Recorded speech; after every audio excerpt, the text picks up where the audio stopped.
संत के लिए किसी प्रकार की कोई व्यवस्था नहीं है, उसके लिए तो सब एक बरोबर है, सेठ और कुछ भी उसके अंदर से, उसमें से उसको पैसे से क्या मतलब उसके अंदर से।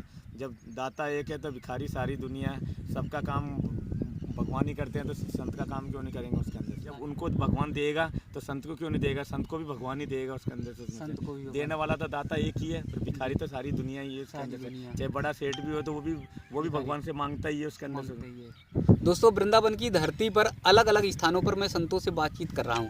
कहीं परिक्रमा मार्ग पर मिल जाते हैं, तो कहीं यमुना जी के किनारे मिल जाते हैं, और कहीं किसी कुटिया में महाराज जी मिल जाते हैं। आज महाराज जी एकदम देवराव बाबा घाट के निकट मिले हैं। महाराज जी यहाँ जा रहे थे यमुना जी में डुबकी लगाने के लिए, स्नान करने के लिए। मैंने निवेदन किया, विनती की, और फिर महाराज जी ने मेरा आग्रह स्वीकार कर लिया।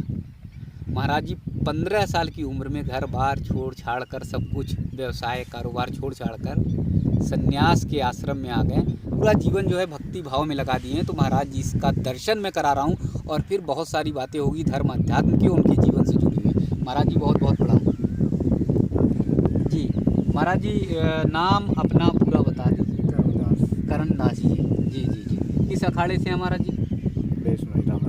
रामानंदी अखाड़े से हैं जी। तो महाराज जी बचपन से क्या भाव आ गया कि जो है भक्ति भाव में लग गए?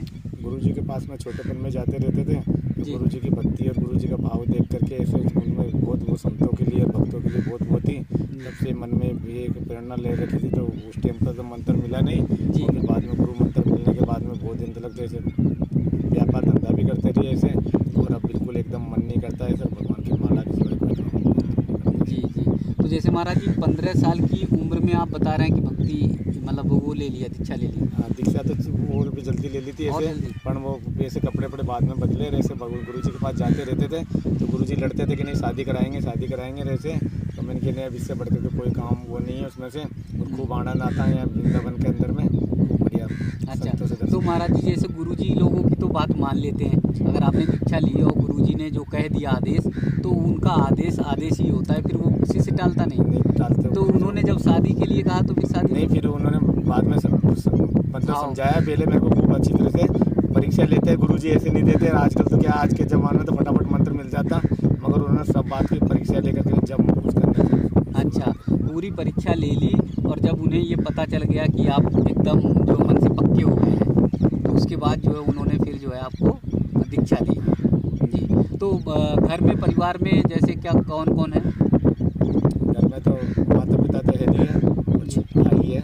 अच्छा, तो नहीं पहले जैसे 15 साल तक रहे, पढ़ाई लिखाई की, कुछ कारोबार भी कर रहे थे? पढ़ाई करी थी 10वीं क्लास तक। अच्छा, कारोबार भी? और वो फल फ्रूट वगैरह बेचते थे, ऐसे मजदूर वगैरह करते थे। नहीं, पढ़ाई 10वीं तक की। अच्छा, फल फ्रूट बेचते थे जी। अच्छा, तो कितनी कमाई हो जाती थी? हमारा कभी 3-4 हज़ार रुपये हो जाते थे। अच्छा। सुबह 3 बजे जाते थे, सुबह दिन भर रहते उसके अंदर से उसमें से। अच्छा। और फिर जैसे अब ज़्यादा होते थे उसमें तो ज़्यादा लालच आता था, जल्दी जाते थे उसके अंदर से उसमें से। तो महाराज जी ये 3-4 हज़ार रुपये पर डे कमाने के बाद भी सब छोड़ दिया?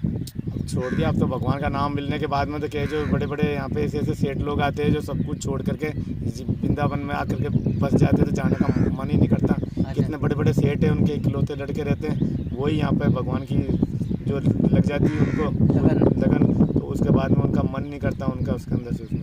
अच्छा, भक्ति ऐसी लगन लगी कि सब कुछ कारोबार छोड़कर जो है चले आए? भगवान की कृपा हुई, उनकी राधा रानी की कृपा जिसको होती है वो ये काम होता है। अच्छा, और कोई नहीं कर सकता? भगवान की कृपा के सिवाय तो अपना तो मन की तो कहाँ से हो जाएगी जी।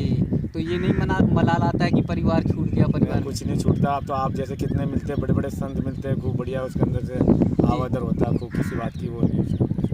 अच्छा, मतलब एक परिवार छूट गया और कई परिवार मिल गए? परिवार मिल गए जी, संतों के बहुत बढ़िया भगत भी मिलते हैं, एक से एक बढ़िया संत मिलते हैं, खूब बढ़िया। इस प्रकार की कोई कमी नहीं है, बस आनंद ही आता है। आनंद ही है, वृंदावन से जाने का मन ही नहीं करता।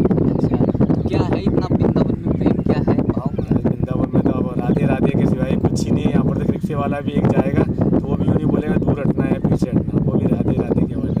अच्छा, और वो राहगीरी जो है हट जाएगा, रास्ते से हटेगा अपना आप ही, वो पीछे चलने वाला वो राधे राधे की आवाज़ लगाएगा तो रास्ता दे देगा। अच्छा, उसे पता है कि जो है ये रास्ते के लिए कह रहा है, तो वृंदावन में रहना है तो राधे राधे कह रहा है, राधे राधे का ही जाप है। तो ये राधा रानी की भक्ति, ठाकुर जी की भक्ति ऐसी लग जाती है कि कहीं जाने का मन नहीं करता। लेकिन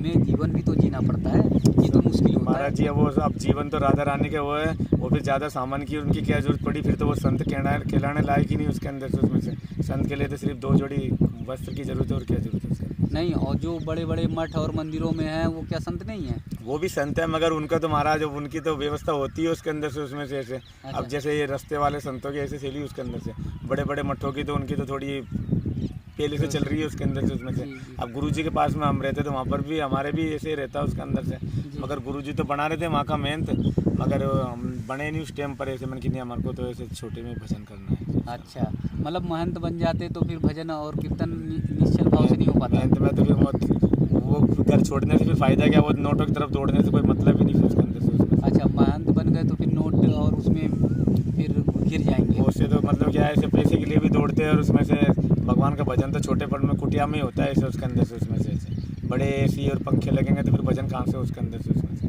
अच्छा, नहीं तो जब एसी पंखे के बिना भजन करेंगे तो कष्ट नहीं होता शरीर में? कुछ भगवान के तो भगवान खुद आकर के उसमें वो करते हैं उसके अंदर से। टटिया आश्रम है, या कितना बड़ा टटिया आश्रम है, वहाँ पर देखो बालू के अंदर ही भगवान का प्रसाद वगैरह सब बालू में चलता है उसके अंदर से। और बड़े बड़े सेठ लोग आते हैं तो टटिया के महाराज जी मना कर देते, नहीं इधर कुछ चीज़ की जरूरत ही नहीं है उसके अंदर से। अच्छा, सेठ लोगों को मतलब लेते नहीं, सेठ लोग उसको नहीं, मना कर देते कि नहीं हमारा चल रहा है उसके अंदर से, उसमें से। अच्छा, संत के लिए किसी प्रकार की कोई व्यवस्था नहीं है, उसके लिए तो सब एक बरोबर है, सेठ और कुछ भी उसके अंदर से, उसमें से। उसको पैसे से क्या मतलब उसके अंदर से। जब दाता एक है तो भिखारी सारी दुनिया है, सबका काम भगवान ही करते हैं, तो संत का काम क्यों नहीं करेंगे उसके अंदर से। अच्छा, तो ये महाराज जी बड़े बड़े सेठ, उद्योगपति, धनपति सब कुछ जो है वो सब जो है भिखारी हैं, क्योंकि दाता एक राम आपने कहा है ना। मैंने यूँ बोला, दाता तो एक है और भिखारी सारी दुनिया है उसके अंदर से। जब उनको भगवान देगा तो संत को क्यों नहीं देगा, संत को भी भगवान ही देगा उसके अंदर से, उसमें से। संत को भी देने वाला तो दाता एक ही है, पर भिखारी तो सारी दुनिया ही है उसके सारी अंदर दुनिया। से। चाहे बड़ा सेठ भी हो तो वो भी भगवान से मांगता ही है उसके अंदर मांगते से। ही है, चाहे काम के लिए मांगे, चाहे अपने बिजनेस के लिए किसी मांगे, के लिए भी। चाहे व्यवसाय के लिए मांगे या पैसे के लिए मांगे, लेकिन मांगता उसी से उसी से ही है, है। कितना बड़ा सेठ हो। तो हाँ, वो दाता एक है और भिखारी सारी दुनिया। तो सेठ जब इनको देता बड़े बड़े लोगों को, तो संत को क्यों नहीं दे के जाएगा, तो मांगेंगे तो उसी तो से। महाराज जी जैसे आप कह रहे हैं, तो सेठ बड़े बड़े हैं, उनके यहाँ तो हजार हजार वर्कर होते, कर्मचारी होते, तो उनको वो सैलरी नहीं देता? सैलरी तो देता, पर देने वाला तो वही ऊपर ही देता है ना उनके लिए भी। वो भी भगवान से आगे से प्रार्थना करते हैं उनके अंदर से, उनका भाई मेरा आमदनी बढ़ाना, मेरा बिजनेस ज़्यादा बढ़ाना उसके अंदर से, उसमें से। अरे तमाम लोग हैं सेठ लोग जो भगवान को नहीं मानते। वो नहीं मानते तो क्या उसके अंदर से अपना दाता तो देने वाला तो वही है, सेठ ही लोग उसके अंदर से। वही है, ऊपर वाला दाता ही देता वही है, देता है। और भिखारी सारी दुनिया। भिखारी सारी दुनिया, दाता एक और भिखारी सारी दुनिया। जी, तो ये जीवन में, इस जीवन में मतलब आपको सुख है, तो जरा भी तकलीफ नहीं? कोई परेशानी नहीं है। बड़े बड़े संत लोग ऐसे हैं जो वो गायों के लिए, राम जी की चिड़िया, राम जी का खेत, खाओ मेरी चिड़िया भर भर पेट। तो उन्होंने चिड़िया तलक को नहीं उड़ाई, और उनके उनके उनके झगड़ा होया उसके अंदर से, और भगवान ने इतना, जिससे जितना दान होता था उससे डबल दान उनके उसके अंदर उसमें से। भगवान के संतों ने ऐसे ऐसे वो करी प्रेरणा, जो चिड़िया नहीं उड़ाई, गायों को नहीं उड़ाई, वो ऐसे बोला तुम्हारा देख लेना कितना होता है, उससे डबल दान करा उसके अंदर से। जी, भगवान की भक्ति ऐसी है, जो भगवान तो भगत के पीछे पीछे दौड़ता है उसके अंदर से, उसमें से कि मेरे भगत को किसी प्रकार की कोई परेशानी नहीं हो जाए उसके अंदर। और दिक्कत नहीं हो। जी दोस्तों, भारत इसीलिए अध्यात्म देश है, सनातन संस्कृति का देश है, और यहाँ इसीलिए ऋषि मुनि और संतों की जो परंपरा है उसे इसीलिए माना जाता है कि उनके अंदर त्याग होता है, तपस्या होती है, साधना होती है। अब महाराज जी को देख रहे हैं कि अच्छा कारोबार कर रहे थे, पर प्रतिदिन जो है 3,000 रुपये के करीब कमा रहे थे, 4,000 रुपये के करीब, और वो भी ज़माने में मतलब 10-15 साल पहले, और उसके बाद सब कुछ छोड़ दिया और कह रहे हैं इससे बढ़िया अच्छा और क्या हो सकता है। प्रभु की भक्ति में यहाँ बड़े बड़े सेठ जो आकर प्रभु से खुद मांगते हैं, तो मैं भी उन्हीं से मांग रहा हूँ। तो दोस्तों, वृंदावन की धरती इसीलिए महान है कि यहाँ पर इतने बड़े बड़े संत हैं, किस वेश में, किस रूप में आपको दिखाई दे जाएं, आपको खुद ही महसूस नहीं होगा। तो लगातार ऐसे ही महान संतों के दर्शन मैं आप सबको कराता रहूँगा वृंदावन की धरती से।